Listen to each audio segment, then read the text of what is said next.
Hello, we're here in the Korg Berlin hut at Superbooth. Tats, last year at the show you had a very early prototype of an entirely new type of synthesizer. For those who didn't see that, it's an acoustic synthesizer, isn't it? Can you just give us a little recap on what that is? And yeah, how sure. it I mean, what we was showed last year was a very kind of technical exhibit of the kind of research we were doing at the time, and that is still continuing. But it was a snapshot of how we can embrace acoustic bodies in generating sound, basically, going beyond electronics as a means of creating sound.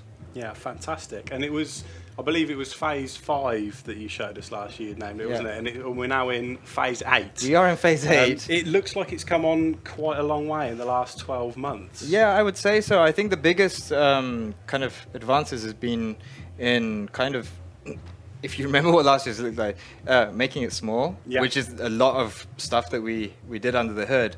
But also I think the biggest improvement is the control we now have over the tone of these resonators, these bits of steel that make the sound. And we use a combination of intuition as well as some finite element analysis software, plus some good old listening, and sometimes I put it in my mouth and I flick it and I tune it with the piano, and loads of kind of almost like the craft of tuning sheets of metal to sound pleasant. These are just one example of the way we tune them. So they have the low frequency, an octave above and an octave and a fifth above. Yeah. You can probably hear it ring out like this.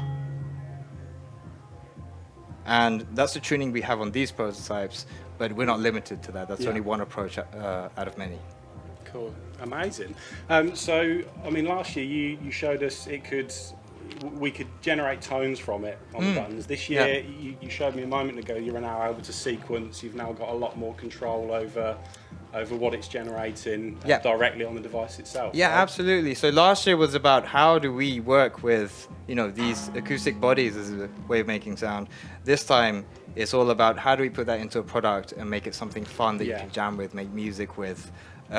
Really about embracing the acoustic nature of this way of making sound and making it into an instrument that feels alive and responsive.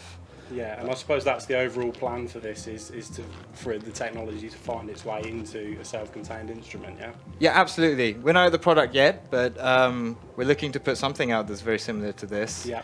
We also have the possibility to make a keyboard instrument, maybe a desktop box, maybe an effects processor, maybe even a single resonator tiny version as well. Right. We've got all these different things that we could try. I believe that we're on the right track here with the first product. Yeah.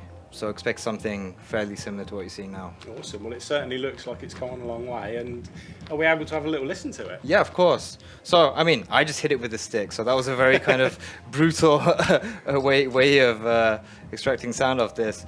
But of course, kind of repeating what we showed last year, but we have these drivers and we can electronically control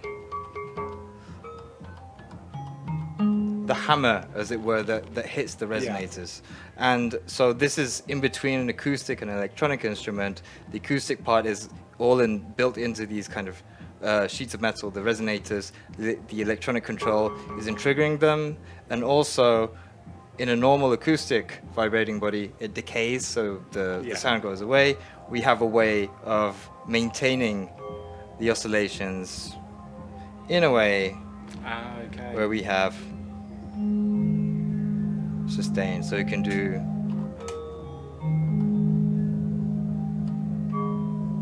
awkwardly played upside down,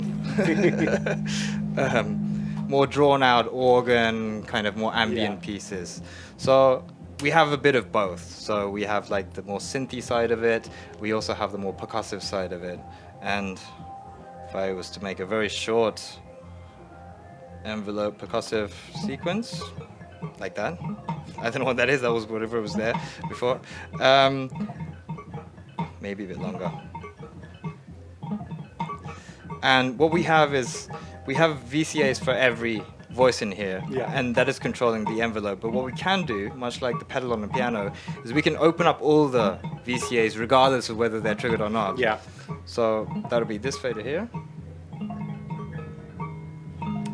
So we can bring in this sense of air, this kind of ambient roominess to it.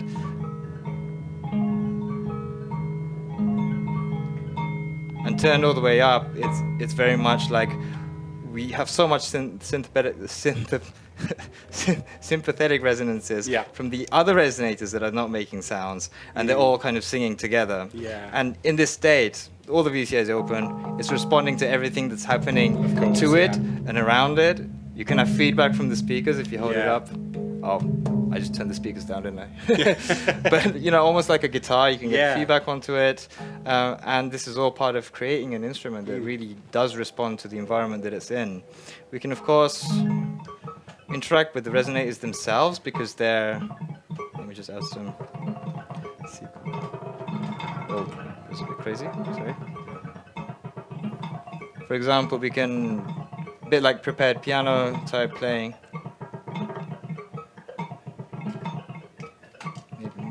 Here, sorry.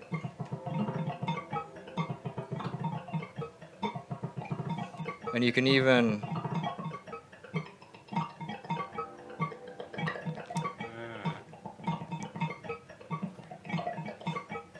maybe easier if I just mute. So if we just listen to this one resonator.